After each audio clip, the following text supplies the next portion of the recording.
राधा वल्लभ श्री हरिबन, राधा वल्लभ श्री हरिबन। ओम श्री परमात्मने नमः। श्री गणेशाय नमः। अनंत कोटि ब्रह्मांड नायक श्री भगवान की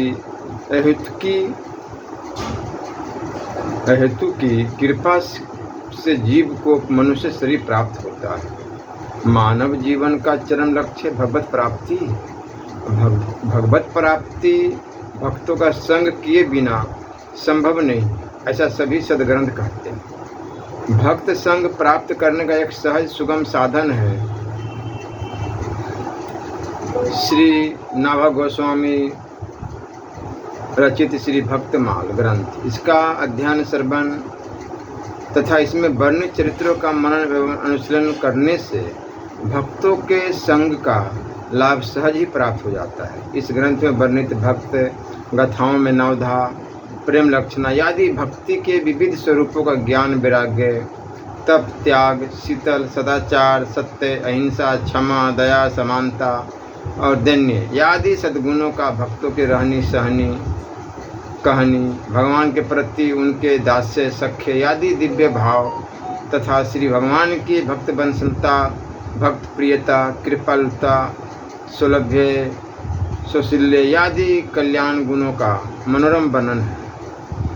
महापुरुषों के जीवन का अध्ययन करने से मनुष्य को अपनी भूलों का बोध होता है एवं भवाटवी से निकलकर वास्तविक सुख को प्राप्त करने की प्रेरणा मिलती। उनके चरित्रों को हृदय अंग करने से मनुष्य के विषय वासना, दुष्कर्म प्रवृत्ति, अन्याय से अर्थ और पार्जन की वृत्ति आदि समस्त दोष जड़ मूल से नष्ट हो जाते हैं। वह सभी लाभ भक्तमाल ग्रंथ के अध्ययन से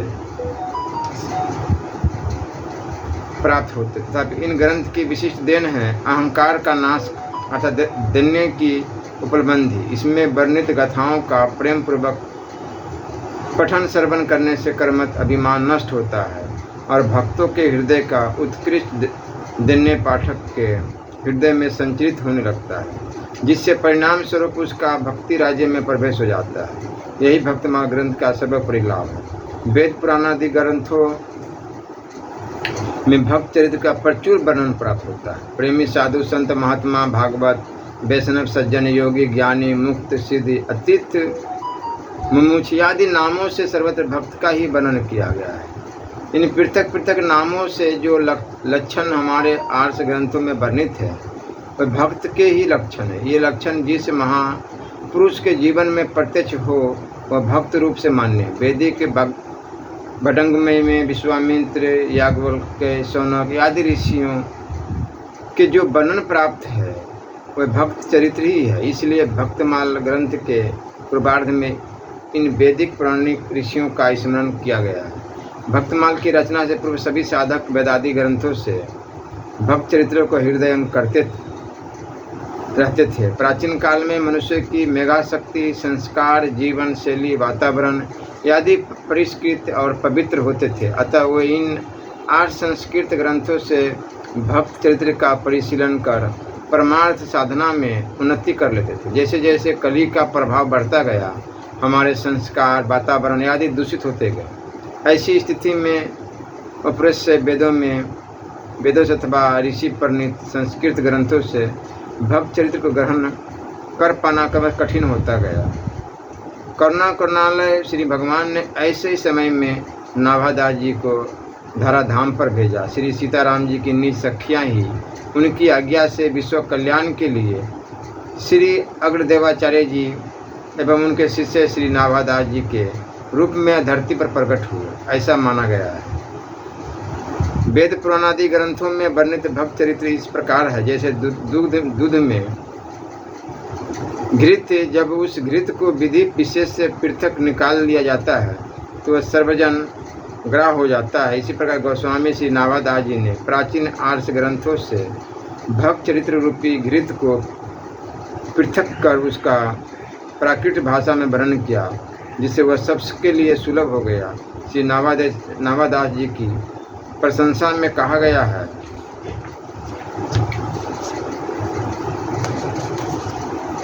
बार बार पद बंदो श्री नाभाया भायन, जिन कार्यो गाभाव वेद को भक्त माल रस देन।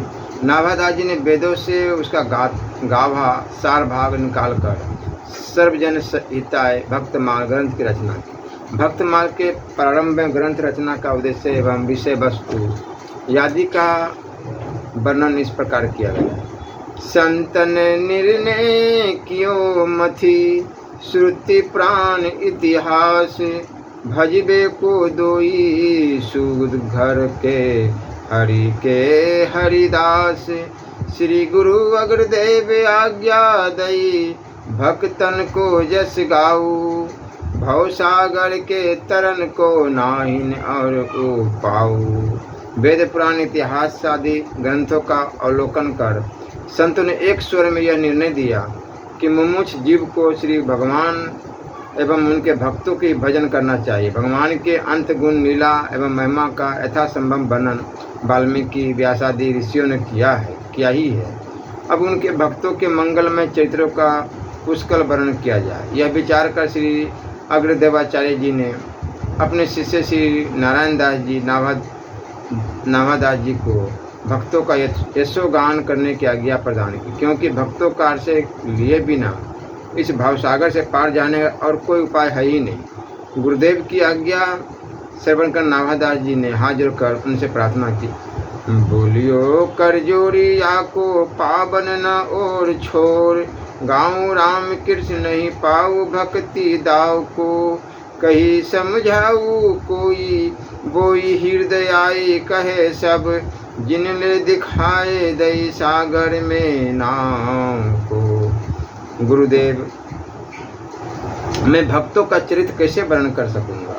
श्री राम कृष्ण आदि अवतारों की लीला का गान करना कदाचित सुगम है, किंतु संतों के अपार भाव रहस्य को समझना कठिन। तब श्री अग्रदेवाचार्य जी ने उन्हें आशीर्वाद दिया कि जिस भक्त का तुम स्मरण करोगे वो स्वयं तुम्हारे हृदय में आकर अपने स्वरूप को कह देंगे। श्री गुरुदेव जी से यह अमोघ आशीर्वाद प्राप्त कर श्री नाभा जी भक्तमाल के परिणय में प्रवृत्त हुए। जिस प्रकार श्रीमद् भागवत महर्षि वेदव्यास की समाधि भाषा है, उसी प्रकार भक्तमाल को नाभादास जी की समाधि वाणी माना जाता है। इसलिए सभी धर्म संप्रदायों के अनुयायी विद्वानों ने यह स्वीकार किया है कि इस ग्रंथ में किया गया भक्त गाथाओं का वर्णन सर्वथा यथार्थ है। इसमें किसी प्रकार पूर्वाग्रह अथवा पक्षपात का कोई स्थान नहीं। श्री नाभादास जी के समय के ही रसिक संत श्री ध्रुवदास जी ने कहा है, भक्त नारायण भक्त सब धड़े ही ढूंढ प्रीति, बरनी आछी भांति सो जैसी जाकी रीति। भक्तमाल के मृतिका का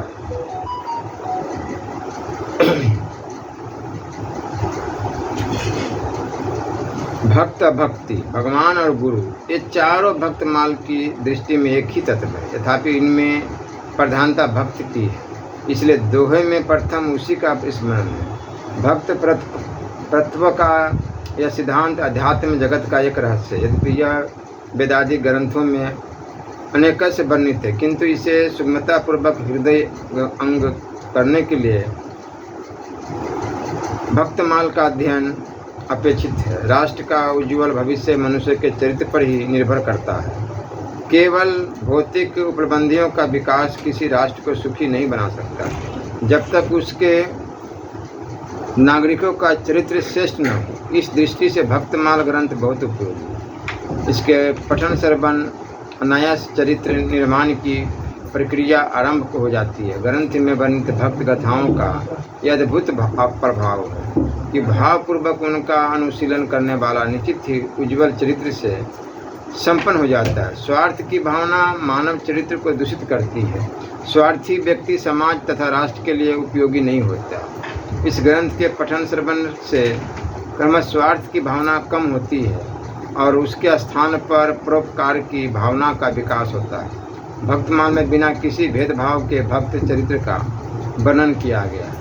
भारतवर्ष के विभिन्न क्षेत्र, भाषा, जाति, संप्रदाय एवं वर्ग आदि के संतों का चरित्र इसमें वर्णित है। अतः इसके पठन श्रवण से उक्त आधारों पर होने वाली अविवेकमूलक विषमताएँ दूर होती है। भक्तमाल ग्रंथ से पारस्परिक एकता एवं समरसमता की प्रेरणा प्राप्त होती है।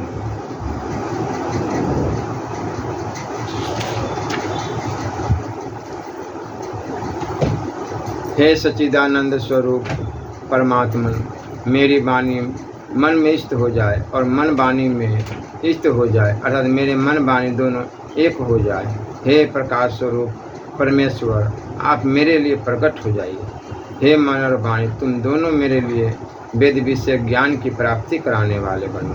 मेरा गुरु मुख से सुना हुआ और अनुभव में आया हुआ ज्ञान मेरा त्याग न करें, मैं उसे अभी न भूलूं। मेरी इच्छा है कि अपने अध्ययन द्वारा मैं दिन रात एक कर दूं।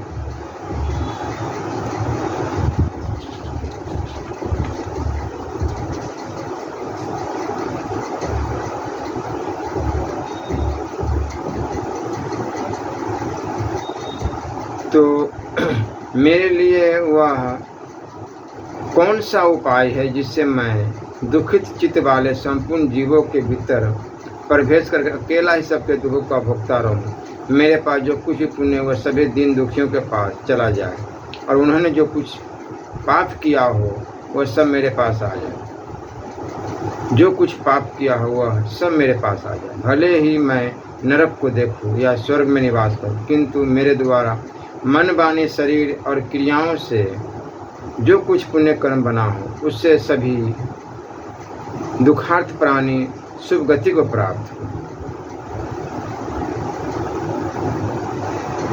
स्कंद पुराण रेवाखंड में भगवान आठों सिद्धियों युक्त परम गति और अनुभव मोक्ष नहीं चाहता। मैं केवल यही चाहता हूँ कि समस्त प्राणियों के हृदय में स्थित होकर उन सबके सारे दुख मैं ही भोगूं, जिससे फिर किसी भी प्राणी को दुख न हो, सभी दुख से सदा के लिए छूट जाए। ये है भक्तों का चरित्र, जो संसार का दुख अपने ऊपर लेना चाहते हैं।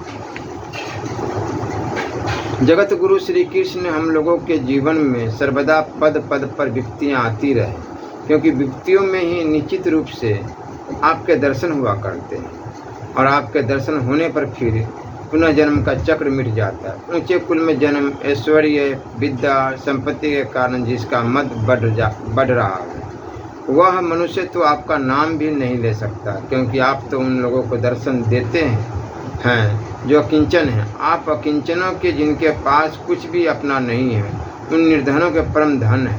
आप माया के प्रपंच सर्वथा निर्वृत्त है, नित्य आत्माराम और परम शांत स्वरूप है। आप ही केवल मोक्ष के अधिपति है। मैं आपको बार बार नमस्कार करते हूँ। हे देव, हे दैत्य, हे त्रिभुवन के आदित्य बंधु, हे कृष्ण, हे लीलामय, हे करुणा के एकमात्र सिंधु, हे नाथ, हे प्रियतम, हे नयनाभिराम, हाय हाय, मैं तुम्हारे चिन्मय स्वरूप को कब देख पाऊंगा। एक करुणा भरी पुकार, तभी तो लोग बोलते हैं कहाँ है भगवान, भगवान दिखते नहीं। अरे आर्त होके पुकारो तो सही है। हे गुणों के मंदिर दामोदर, हे सुंदर मुखारविंद वाले गोविंद, संसार सागर का मंथन करने के लिए मंदर पर्वत मेरे महान भय को आप मिटाइए। हे करुणामय, हे नारायण, मैं सब प्रकार से आपके चरणों में शरण ग्रहण करूँ। यह 6 पदों के रूप में की गई प्रार्थना रूप भरमरी सदा मेरे मुख कल में निवास करे। मैं न धर्मनिष्ठ हूँ, न आत्मज्ञानी हूँ और न आपके चरण बिंदु का भक्ति हूँ। मैं तो अकिंचन हूँ, अनन्य गति हूँ और शरणागत रक्षक, आपके चरण कमलों का ही शरण आया हूँ। संसार में ऐसा कोई निंदित कर्म नहीं है जिसको हजारों बार मैंने न किया हो। ऐसा मैं अब फल भोग के समय पर विवश अन्य साधनहीन होकर हे मुकुंद आपके आगे बारंबार होता कुंदन करता हूँ। अनंत महासागर के भीतर डूबते हुए मुझको आज अति विलंब से आप तत्रूप होकर मिले हैं। और हे भगवान आपको भी आज यह दया का अनुपम पात्र मिला है जो उन्हीं श्याम सुंदर श्री कृष्ण के भवांगन में प्रसन्नता पूर्वक विराजमान हो रही है, जिनका रूप शील सौभाग्य अपने प्रियतम के सर्वथा अनुरूप है। सहस्त्रों सखियां सदा जिनकी सेवा के लिए उद्धत रहती है, उन संपूर्ण अभीष्ट कामनाओं को देने वाली देवी वृषभानु नंदिनी श्री राधा रानी हम सदा स्मरण करते हैं। हे जगदीश मुझे धन जन कामनी कविता कुछ भी नहीं चाहिए, मुक्ति भी नहीं चाहिए, बस जन्म जन्म में मेरी आप ईश्वर में अहेतु की भक्ति ही हो। हे गोविंद वह दिन कब होगा जब आपका नाम लेने पर मेरी आंखों से विचल अश्रुधारा प्रवाहित होगी, मेरी वाणी प्रेमावेग से गदगद हो जाएगी और मेरा शरीर पुलकित हो जाएगा।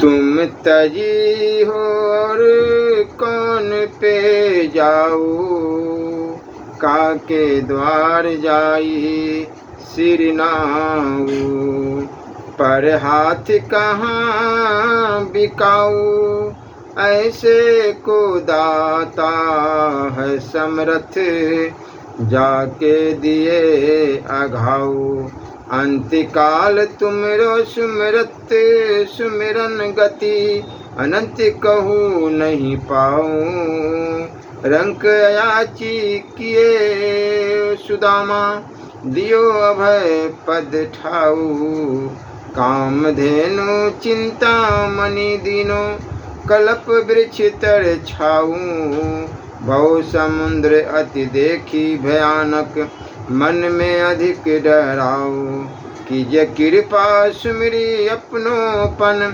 सूरदास बलि जाऊ, अर्थ न धर्म न काम न रुचि, गति न चहु निर्वाण, जन्म जन्म रति राम पद, यह वरदानु नयान, मौसम दिन न दिन हित, तुम समान रघुवीर, अस विचारी रघुवंश मणि, हरहु विषम भव भीर, काम ही नारी प्यारी, जिमि लोभ ही प्रिय जिमि दाम, तिमि रघुनाथ निरंतर प्रिय, लागहु मोहि नाम। श्री राधा वल्लभ लाल की। श्री भगवान ने कहा, दुर्वासा जी मैं सर्वथा भक्तों के अधीन हूँ, मुझ में तनिक भी स्वतंत्रता नहीं है। मेरे सीधे साधे सरल भक्तों ने मेरे हृदय को अपने हाथ में कर रखा है। भक्तजन मुझसे प्यार करते हैं और मैं उनसे करता हूँ। ब्राह्मण अपने भक्तों का एकमात्र आश्रय मैं ही हूँ, इसलिए अपने साधु स्वभाव भक्तों को छोड़कर मैं न तो अपने आप को चाहता हूँ और न अपनी अर्धांगिनी विनाश रहित लक्ष्मी को। जो भक्त स्त्री पुत्र गृह गुरुजन प्राण धन इहलोक और परलोक सबको छोड़ केवल मेरी शरण में आ गए हैं, उन्हें छोड़ने का संकल्प भी मैं कैसे कर सकता हूँ। जैसे सती स्त्री अपने पाती व्रत से सदाचारी पति को बस में कर लेती है, वैसे ही मेरे साथ अपने हृदय को प्रेम बंधन से बांध रखने वाले समदर्शी साधु भक्ति के द्वारा मुझे अपने बस में कर लेते हैं, कृत्य मानते हैं। मेरे अनन्य प्रेमी भक्त सेवा से ही अपने को परिपूर्ण कृत्य मानते। मेरी सेवा के फलस्वरूप जब उन्हें सारूप्य आदि मुक्तियाँ प्राप्त होती है, तब उन्हें भी स्वीकार करना नहीं चाहते। फिर समय के फेर से नष्ट हो जाने वाली वस्तु को तो बात ही क्या है। दुर्वासा जी कहते हैं कि मैं आपसे क्या कहूँ, मेरे प्रेमी भक्त तो मेरे हृदय में हैं और उन प्रेमी भक्तों का हृदय स्वयं मैं हूँ। भगवान दुर्वासा ऋषि से बता रहे हैं। और उन प्रेमी भक्तों का हृदय स्वयं मैं हूँ, मेरे अतिरिक्त और कुछ नहीं जानते, तथा मैं उनके अतिरिक्त और कुछ भी नहीं जानता। भगवान श्री कृष्ण ने कहा, प्यारे उद्धव, मेरा भक्त कृपा की मूर्ति होता है। वह किसी भी प्राणी से बैरभाव नहीं रखता और घोर से घोर दुख भी प्रसन्नता पूर्वक सहता है। उसके जीवन का सार है सत्य और उसके मन में किसी प्रकार की पाप वासना कभी नहीं आती। वह समदर्शी और सबका भला करने वाला होता है। उसकी बुद्धि कामनाओं से कलुषित नहीं होती तथा वह संयमी, मधुर स्वभाव और पवित्र होता है। संग्रह परिग्रह से सर्वथा दूर रहता है। किसी भी वस्तु के लिए वह कोई चेष्टा नहीं करता, परिमित भोजन करता है और शांत रहता है। उसकी बुद्धि स्थिर होती है, उसे केवल मेरा ही भरोसा होता है और वह आत्म तत्व के चिंतन में सदा संलग्न रहता है।